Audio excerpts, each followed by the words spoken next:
Всем привет! Меня зовут Егор, и на моем канале сегодня обзор новинки LEGO Technic 2021 года. Набор LEGO Technic 42125 Ferrari 488 GTE. В наборе 1677 деталей, его рекомендуемая розничная цена в России составляет 16,5 рублей. Подразумевается, что это флагман первого полугодия 2021 года. То есть самый большой и самый дорогой набор полугодия. Собираемый автомобиль является копией гоночного автомобиля, который участвует в гонках на выносливость. Та же самая серия, где участвует автомобиль 42096 Porsche RSR. Этот набор мы сегодня будем часто вспоминать, поэтому запомните 42096 Porsche 911 RSR. Не секрет, что сегодня маркетологи делают все для того, чтобы продать товар. Касательно Lego, это яркая, красивая картинка, которую мы видим на пресс-релизах, на коробках, на инструкциях. Примерно вот так вот. Да. Так ярче. К сожалению, вживую он выглядит хуже, чем на картинках, которых я видел его впервые. И дело тут совсем не в нарисованных фарах, о которых так много говорили. Он какой-то грубо вытесанный, какой-то весь дырявый, чересчур хрупкий. И вообще я предпочел бы гражданскую версию вот этой гоночной яркой версии. Именно поэтому наклейки я клеить не стал, оставил его в максимально красном цвете, каким он и должен быть в моем понимании. Ferrari это красный и точка. А яркие спонсорские наклейки пусть останутся раллийным или стритрейсинговым машинам. Вы, наверное, знаете, что я хейтить наборы Lego не люблю. Это не потому, что мне Lego платят за хвалебные отзывы, за отсутствие критики и так далее. Нет, это все потому, что я люблю Lego, и какая бы игрушка из Lego не выходила, я всегда нахожу у набора какие-то положительные стороны. Хотя, конечно, критика, она всегда уместна. Любой набор, особенно с косяками, он подталкивает нас к мозговой деятельности, к креативу, к творчеству. То, ради чего и нужно покупать, по сути, Lego, потому что если вы просто покупаете Lego на полку, то вы, скорее всего, коллекционер. И к вам эти все монологи про креатив, они, конечно, не относятся. Но это на самом деле неплохо быть коллекционером Lego. В вашем случае нужно просто взвешивать все плюсы и минусы, прежде чем покупать набор на полку. Этот набор, как я уже сказал, флагман первого полугодия, и он достаточно большой, чтобы просто не заметить его, пропустить, как тот же пулбэк, который можно, не понравился, там, оставил в стороне. Все-таки здесь есть какие-то уникальные детали, такие как арки красные, там, новые красные панели. В общем, есть о чем подумать, прежде чем принять решение о покупке или пропуске данного набора. Естественно, я за вас решать не буду, покупать вам его или нет, я просто могу сделать для вас обзор. Сегодня мы будем много делать отсылок к 42096, о котором я недавно уже сказал, потому что эти два набора действительно очень похожи, много схожего между ними как по деталям, так и по идеологии, функционалу. Я знаю, что я делаю этот обзор одним из последних в русском ютубе, и вы знаете, в этом есть плюс, потому что я уже увидел реальные цены на данный набор, а это многое меняет. Как я уже сказал, в наборе 1677 деталей. Базовая цена без скидок 16 500 рублей, а со скидками она доходит уже до 8000 рублей. На том же Алиэкспресс с промокодами, с купонами можно купить его за 8 с лишним. Пусть вас не смущает пометка 18+, как вы знаете, Lego стала специально таким образом пытаться достучаться до аудитории взрослой, которая раньше Lego собирала, но сейчас в силу возраста отошло от этого. По сути, этот набор не сложнее раллийки 42077, и еще год назад он был бы в категории 10+. Вообще он является продолжателем линейки автомобилей, таких не суперкаров, а просто больших автомобилей первого полугодия. Здесь у нас и 8070, и 42300, и 42039, и 42077, и 42096 Porsche, и вот последний автомобиль. В последнее время наметилась тенденция в выпуске Lego брендированных наборов, это Porsche, Ferrari там и другие.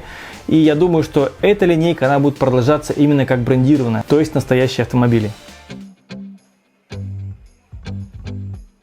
Набор поставляется в такой красивой коробке, большой, черной. С обратной стороны некоторые детали о модели, естественно, B-модели здесь нет, это уже...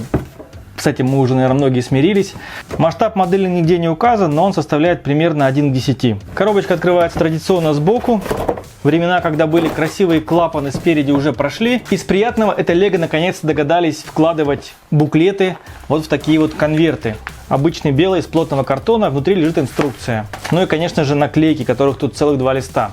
Да, здесь есть новые детали, мы пробежимся коротко по инструкции. Значит, на первой странице у нас сразу сравнение оригинала и Lego модели, водители, которые управляют данной моделью на заезде, имена, Дальше можем видеть дизайнер модели. Вот, кстати, интересно, на бриксете указано, что дизайнер модели Милан Рейндл. Я увидел и не поверил, потому что Милан, он так халтурно, забегая вперед, конечно, не делает, потому что если Милан берется, то он, даже из B-модели высасывает все соки. Реальный дизайнер модели Ларс Крок Дженсен, мы можем знать его по набору 42082, например. Достаточно опытный и с высоким скиллом дизайнер, но, как мне кажется, кран у него получился гораздо лучше, даже по той же детализации, я помню, там было вообще все шикарно. Дальше продолжаются картинки о модели, и вот дальше уже инструкция о сборке, где мы можем видеть попакетно, как у нас идет сборка модели. Как таковых функций тут особо немного, мы это увидим позже, поэтому все, что остается дизайнерам и маркетологам, это делать красивые картинки, фотографии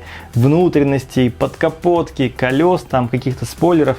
В общем, вы поняли. Здесь очень много деталей в красном цвете, и не только в красном, которых ранее не было. Например, вот этот коннектор, он раньше не выпускался в красном цвете. Коннектор, рычаг, целых 7 штук. 6 коннекторов здесь на угловых на 3. Короткий ось на 7, которых тоже давно не было. Вот этот рычаг в красном цвете, по-моему, тоже я впервые вижу. Далее, в красном цвете вот такой вот длинной панели тоже не было. Не было вообще. Далее идут детали новые детали арок, которые мы рассмотрим позже в руках ближе. Потом скошенная деталь, которая у нас была на Lamborghini в зеленом цвете. Ось на 12, далее ось, по-моему, на 11 или на 12, нет, это ось на 19, я ошибся. Далее вот эта деталь, тоже новенькая микропанель в белом цвете. Также маленькие квадратные панели, прямоугольные, точнее, вот 3 штуки. Детали фар, которые, в общем-то, вам вряд ли пригодятся где-то еще. Черная лопасть вертолета Osprey. Большая рамка, прямо огромная рамка есть. Средняя рамка есть. Кстати, да, здесь еще есть детали подвески, что немаловажно для строителей автомобилей. Diff старого типа, рычаги, тяги, V8. Есть 6 коннекторов черных угловых на 3, серых 2 кардана. Ступицы, в общем-то, да. В общем-то, знаете, по деталям так смотришь, набор приятный. И уже много альтернативок вышло на данную модель. Это говорит о том, что здесь, в принципе, есть что собирать из данной модели. Поэтому, если смотреть вот не на саму модель, на ее реализацию, да, я думаю, что многим набор приглянулся. Тут уже вопрос цены, брать его на ресурсы или нет. Обещал я ближе показать детали. Панель из Lamborghini, а также из Boeing был Osprey, который был снят с производства. Далее скошенная красная деталь, которую давно уже ждали, вот она вышла. И вот, конечно же, самые интересные детали — это арки. Все остальное отсекаем, там ничего интересного, а вот арки — самая главная деталь здесь. От арок Porsche 42096 отличается тем, что верхняя кромка здесь немножко закруглена вот так. И вторая очень интересная деталь — это вот расширитель арки. Расширитель используется вместе с основной деталью аркой в модели только на задней оси, на задних колесах. Особенность детали в том, что она имеет паз, который вставляется внутрь радиуса. Не защелкивается, но плотно прилегает. Тем самым обеспечивается лучшее прилегание. И второе — это наличие крестовых отверстий по краям, за счет которых арку можно очень жестко закрепить практически в любой конструкции. Можно, конечно, эту арку попробовать сделать снаружи. В этом случае у нас будет небольшой паз, но мы можем заполнить его осью гибкой. Смотрите, для кого-то из вас будет это новостью, но Ferrari и Lamborghini — это действительно разные масштабы. Lambo — это 1 к 8, а Ferrari — 1 к 10. Вот мы видим арки, сходу не видно разницу, но разница в длине у них. Видно, что разница в длине 2 студа. А по высоте же они примерно одинаковые, только радиус разный. Эта арка, она вот с этой гибкой панелью бесшовно не сходится, не состыковывается, потому что радиус арки меньше, чем радиус панели. С другой стороны, если мы сравним новые арки и арки от Porsche, то мы можем видеть вот радиус внутренний одинаковый, только у Porsche верхняя полочка плоская, а в арке она также имеет радиус. Поэтому внутренний радиус одинаковый, можем расширитель использовать из деталей от Porsche таким вот образом. Прекрасно состыковывается, даже вот цветовая гамма совмещается.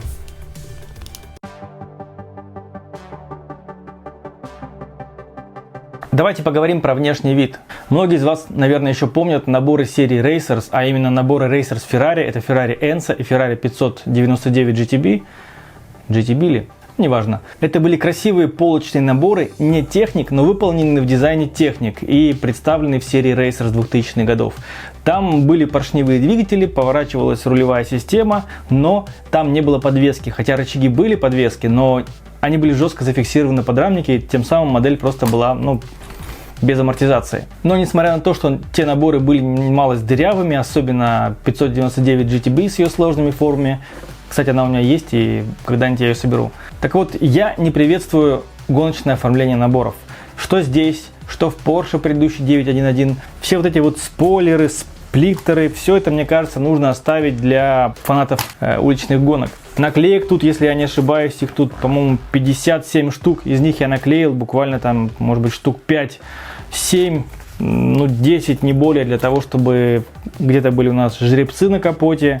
В данном месте, чтобы у нас красная линия сохранилась. С точки зрения пропорций модель выполнена очень хорошо. И единственное, пожалуй, замечание здесь это клиренс. Здесь подвеска, прямо очень задрана кверху. Конечно, играть моделью с такой задранной подвеской гораздо интереснее, потому что она не цепляет за какие-то мелкие неровности, за стыки, за порожки и ковер, грубо говоря, в вашей квартире. То есть это у нас некий такой Lada Vesta Cross, а это Ferrari Cross. Несмотря на то, что рисунок дисков здесь не является фирменным стилем Ferrari, тем не менее они здесь, в общем-то, хорошо смотрятся. И диски здесь от Land Rover Defender. Это и не хорошо, и не плохо, но скорее все-таки хорошо, потому что эти диски прекрасно не уйдут в небытие вместе с Land Rover Defender, который, наверное, через год, может исчезнуть с продажи. Фары, как я сказал, уже еще до старта продаж вызвали оживленную дискуссию в интернете. Людям не нравилось, что они якобы схалтурили и поставили сюда такие вот дешманские фары, которые нарисованы на принтере, грубо говоря, но это прозрачные детали, колпаки, которые часто используются в наборах Speed Champions в качестве крыши и лобового стекла. Основная деталь здесь прозрачная. Это говорит о том, что мы в принципе можем внутрь вставить светодиоды и, включив их, иметь свечение фары. Хочу возразить, если делать эти фары из каких-то стандартных маленьких кругляшков прозрачных, то это будет очень грубо, потому что здесь реально очень маленькие светодиоды на фаре. И сделать из стандартных деталей было бы не совсем пропорционально. Вспомним тот же Land Rover Defender. В принципе, там с наклейкой на тайл нормально получилось, и никто не возражал, да? Здесь очень много Lego System использовано, и притом черный цвет никоим образом не покрыт решеточками, какими-то тайлами для имитации воздухозаборников. Сплиттер сделан очень классно, с таким изгибом. По центральной части он так уходит дугой. В общем, такой еще к тому же съемный, то есть можно сделать легко съемные какие-то заменители сплиттера. Вообще, мне нравится идея, когда делают вот такую вот модульную конструкцию, съемные сплиттеры, съемные спойлеры. Здесь это, я не знаю, специально сделано или нет, но в любом случае приятно. Переходим к боковой части. Здесь у нас тоже, в общем-то, нормально. Особенно нормально здесь сделаны пропорции. Если вспомним Porsche, там у нас колесная база была чуть короче, чем она должна быть, поэтому машина смотрелась такой немножко куцей, как будто бы то ли обрезанный, то ли какой-то неуклюжий. В общем, вообще был фейл там в этом вопросе. Здесь пропорции колесной базы, кузов и высота, в общем-то, за исключением высоты подвески, здесь все смотрится отлично. Такой вот момент, здесь очень большая дыра. Если посмотрим оригиналы, там у многих машин почему-то передняя арка вот здесь обрывается. Возможно, это связано с какой-то особенностью аэродинамики. Эта перевернутая панель здесь смотрится очень прямо отталкивающе так. Дело в том, что, видите, она этой частью немножко торчит, и у нас вся эта плавность двери, она спотыкается об этот торчащий элемент крепления. На реальной машине позади дверей находятся воздухозаборники для двигателей, поэтому еще на двери начинается углубление в этой части, то есть дверь немножко такая вогнутая получается, для того, чтобы потоки воздуха свободно проходили воздухозаборник, который находится у нас позади дверей. Я бы на самом деле, если бы делал для полки, сделал вот так вот. Таким вот образом я поменял бы местами панели, и вот так выглядит вполне красиво и эстетично. Дверная ручка здесь сделана тоже из такой же детали Bionicle зуба, как и в Porsche. Опять мы видим здесь огромные дырки, щели.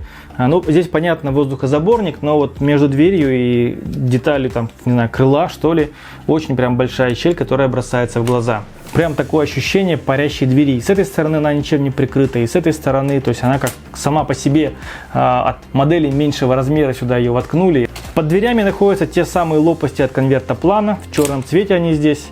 Вот такая вот черная лопасть. Наверное, полезная деталь, пока не знаю, куда ее применить. В больших моделях она, в принципе, хорошо заходит. Вот. Но ее крепление здесь вызывает вопросы, потому что, вот смотрите, она вот в эти вот Lego System детали в двух местах у нас должна закрепляться.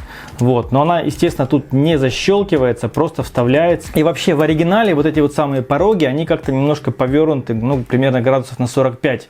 А здесь же они выглядят, знаете, как, ну, как пороги, ступеньки на каком-то внедорожнике. Крыша здесь достаточно жестко закреплена в задней части шасси, но для этого здесь вот такие вот огромные стойки подняты. Честно говоря, я не приветствую вот эту вот высокую стойку, потому что в оригинальной машине ее точно нет.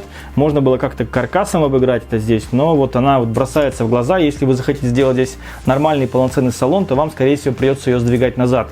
Вот. Но благодаря этому скажу, что крыша вот держится крепко. Передняя же часть, в части вот стоек лобового стекла сделана достаточно просто. Гибкие оси в обоих случаях. Черная окантовка стекла и вот эта красная окантовка внешней части лобового стекла. Кстати, в приборной панели здесь использована вот такая вот черная деталь. Таких, мне кажется, деталей очень не хватало Dodge Charger. Кстати, обратите внимание, что вот здесь вот сбоку у нас щель заполнена просто плейтом и одним тайлом. Легко можно было использовать просто какой-то цилиндрический коннектор, такой соединитель осей. По задней части каких-то существенных замечаний нет. Но скажу, что у спойлера эти боковые детальки отваливаются так же легко, как и у Porsche. Даже там, наверное, легче, да. Спойлер можно легко снять и посмотреть, что у нас в задней части. Ну, задок хороший, феррариевского стиля. Вот эти красные бочонки, кстати, они редкие, они появляются, по-моему, только в наборах Ferrari. Как в серии Racers они были в двух наборах, так и здесь. Выхлопные трубы сделаны вот такие минималистичные очень. В этой части вообще похожа на украинский флаг.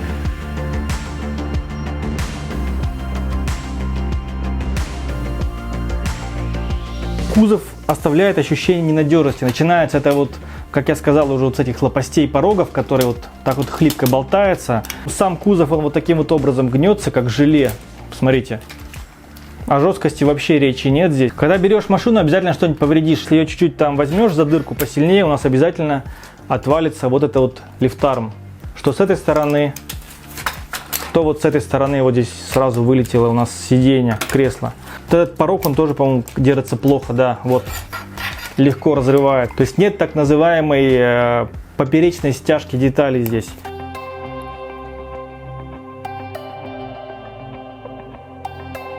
В салоне у нас тут россыпь просто черных деталей. Вообще весь салон очень темный, поэтому здесь что-то разглядеть очень сложно. Как примитивной формы черный ковш, который сливается просто на общем виде, так и сам салон сделан в черном цвете. Руль здесь круглый, хотя в реальной модели он представляет собой руль в стиле Формулы-1, то есть такой функциональный, вытянутый, можно сказать, прямоугольный руль, который имеет очень-очень много кнопок. Круглый руль все-таки здесь уместнее, потому что не каждый бы потребитель понял, почему вместо круглого классического руля здесь стоит какая-то вот такая вот конструкция из кирпичной кладки Lego. Смотрите, с другой стороны, где пассажирское сиденье, кресло должно быть, его, конечно, здесь нет. Здесь нет даже никаких приборов, ни огнетушителей, никаких там переключателей, проводов, то, что было сделано в Porsche. Здесь этого нет. Ну и вот эта вот деталь, которая вот у нас, видимо, является силовым элементом, она также повторяется у нас, как и в Porsche здесь. Вообще салон очень дырявый, и это особенно бросается в глаза, если мы перевернем модель сверху вниз,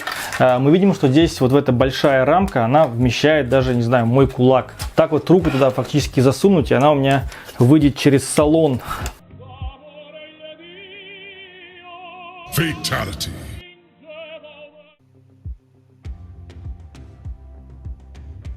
Ну и последнее, на что мы обратим внимание, это отсек двигателя. К нему доступа такого нет, кроме как через окошко. Мы видим здесь такой крест-накрест, видимо, силовые элементы каркаса, но, естественно, они здесь не силовые ни разу, потому что они сделаны из гибких осей и легко гнутся. Вот. Сам двигатель, на мой взгляд, сделан здесь достаточно, не то что даже просто, он еще и высоко стоит. В таких моделях он должен максимально вниз быть утоплен. Я говорю о головке блока двигателей, да. Никаких нет наклеек Ferrari, которые мы видели даже на наборах Racers. То есть сверху на головке блока нет никаких пометок, наклеек декоративных и все.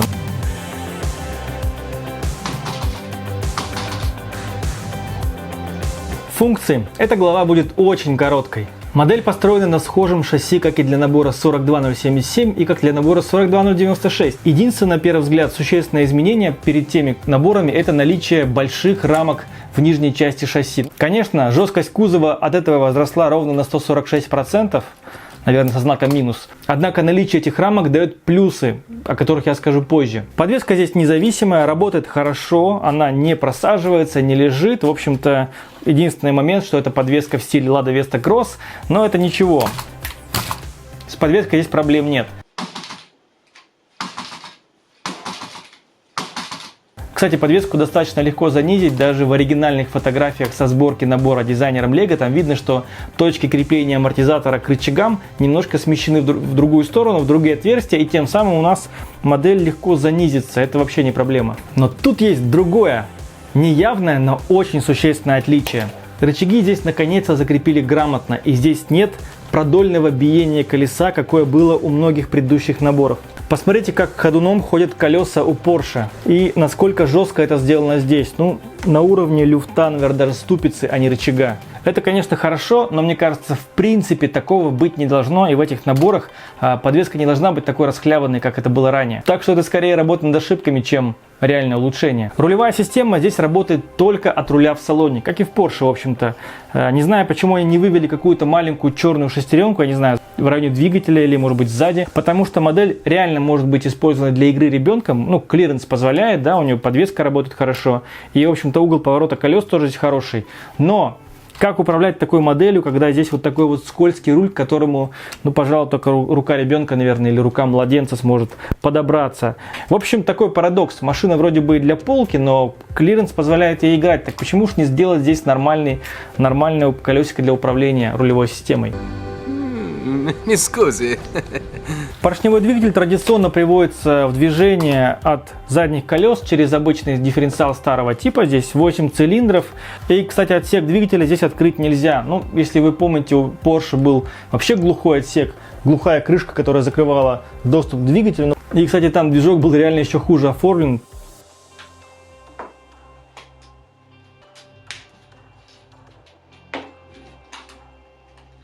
Модификации. Итак, если вы купили набор и вам интересно, что бы я здесь изменил, будь у меня время, желание и лишних деталек несколько. Ну, самое первое, наверное, самое легкое, это доработка в части салона. То есть я бы постарался поставить сюда какие-то более яркие контрастные кресла, потому что черные кресла на фоне черного салона, конечно, здесь вообще никак не смотрятся. Ну и в идеале сюда поставить какие-то гражданские ковши. Ну, самое простое, это взять дизайн с Land Rover Defender и адаптировать его под модель Ferrari. Мне кажется, в бежевом цвете салон будет смотреться очень красиво. Правда, для этого вам придется, наверное, убрать вот это все центральные нагромождения, которые для жесткости здесь используются, стойка позади кресла. Ну и, конечно же, придется переделывать приборную панель, потому что здесь она совсем не гражданская. Можно в некоторых местах закрыть дырки по кузову, не знаю, вот. Передняя арка просит здесь закрыть. Вот эту вот деталь я бы заменил. Занизить подвеску, это делается здесь несложно. Смотрите, вот сейчас сниму два колеса. Заднему амортизатору вы просто переносите его точку крепления немножко ближе к ступице. Здесь есть еще один шаг, куда можно его закрепить. И у нас клиренс немножко вот так вот примерно понизится. По передней подвеске немножко посложнее здесь. Сейчас у нас амортизатор держится вот на этой оси, на верхней оси. Эту всю конструкцию выкидываем и крепим амортизатор просто вот внутрь рычага, вот, грубо говоря, вот на эту ось. И все, у нас клиренс становится нормальным, таким, даже не заниженным, а просто нормальным для Ferrari клиренсом. Если говорить о моторизации, то я уже упомянул, что у нас в шасси используются огромные рамки, которые нам дают не только огромные дыры, но и можно сюда поставить мотор.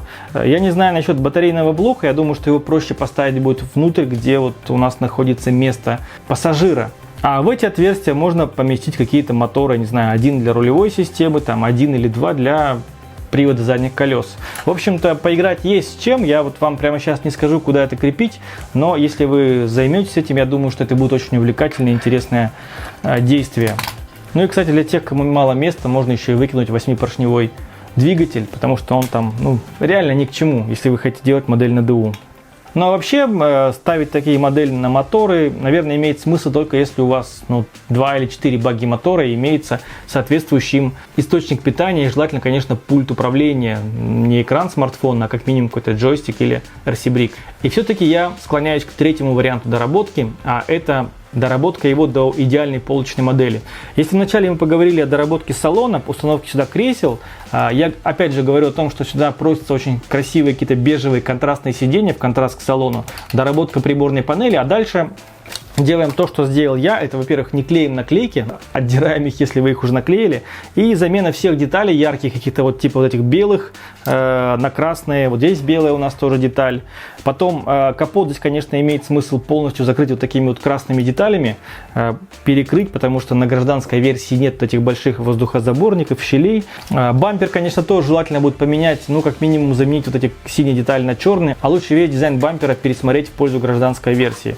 Задний сплиттер нужно будет тоже упрощать, ставить сюда какой-то гражданский бампер. Спойлер, конечно же, вы тоже понимаете, что нужно убирать отсюда. Таким вот образом, к примеру, он дорабатывается, занижается и, мне кажется, может сделать очень неплохую, красивую полочную модель. И, кстати, если вы хотите сделать сюда больше функций, то здесь, опять же, отверстие в центре, много дырок, позволяет установить туда как классическую такую рычажковую 4- или 6-ступенчатую коробку передач, как на старых моделях Lego, либо даже секвентальную с использованием новых, типа там оранжевых переключателей и так далее. Поверьте, это стоит того, и я даже больше скажу, если бы Lego сделали это все здесь с самого начала, то модель бы не стоила дороже, если вообще бы стоила, потому что тот же Land Rover Defender, как вы знаете, имеет все эти функции старших моделей, но и при этом имеет законченный внешний вид, ну и цену, кстати, меньше даже, чем цена этой модели.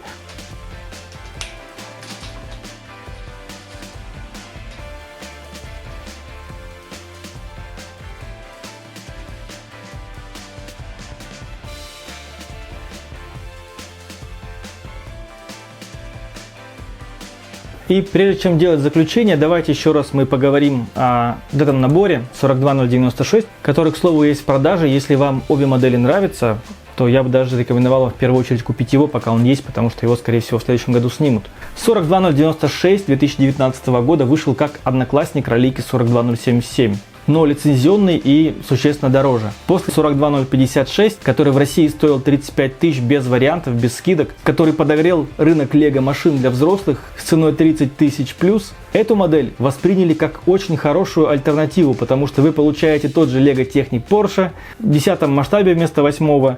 Да, здесь порезали функции, но тем не менее это тот же самый Porsche, тот же самый внешний вид. Но вот реально для полки вся эта начинка внутри коробки передач, переключатели, они не нужны. Вот издалека она смотрится хорошо. В целом модель красивая, в общем-то, как и эта, для полки они отлично обе смотрятся. Но вот базовая цена после ролейки 77 на Porsche оказалась высокой. Но все же на фоне 35 тысяч за большого оранжевого брата это, конечно, дешево, ну и люди покупали. Как мне кажется, на контрасте со старшим братом эту модель приняли и проглотили все ее недостатки. Там же в 2019 году вышел Defender, который имел такой же масштаб, но имел весь функционал старших братьев. Притом стоил он чуть-чуть дороже данной модели и сейчас, как мне кажется, хорошо продается, и это просто, мне кажется, хит. Defender — это самый оптимальный суперавтомобиль Lego, который когда-либо выпускался в линейке Technic. Теперь о Ferrari. Как я говорил, Lego ранее уже выпускали лицензионные Ferrari в том же масштабе. Это были наборы Silly Racers и был и Creator у нас F40. Короче, долго объяснять. Lego реально может лучше. Land Rover Defender тому отличное подтверждение. Поэтому то, что Lego выпустили вот в этом году, это, конечно... Mi scusi. И если дорогими моделями нас, может быть, дразнит и заманивают, то продавая вот такие модели, мне кажется, Lego очень неплохо зарабатывает. Смотрите, здесь деталей в 2 раза больше, чем в Макларене, всего лишь в 2 раза. А его цена RRC в 4 раза выше. Ну, то есть, понимаете, да, математику? За 16 500 это неоправданно дорогое ведро. Дырявое ведро с наклейками. Но за 8 тысяч другое дело. Как и в любом наборе, здесь очень много чего можно доделать, доработать. Или просто же купить его как хороший ресурсник красных деталей. Но надо быть очень большим фанатом Ferrari, чтобы купить на полку вот этот набор, когда можно купить за 18 тысяч гораздо более качественный Lamborghini Sian.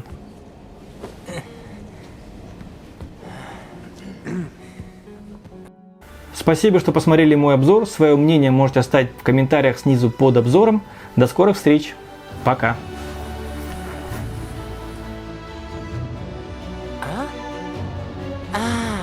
Sì.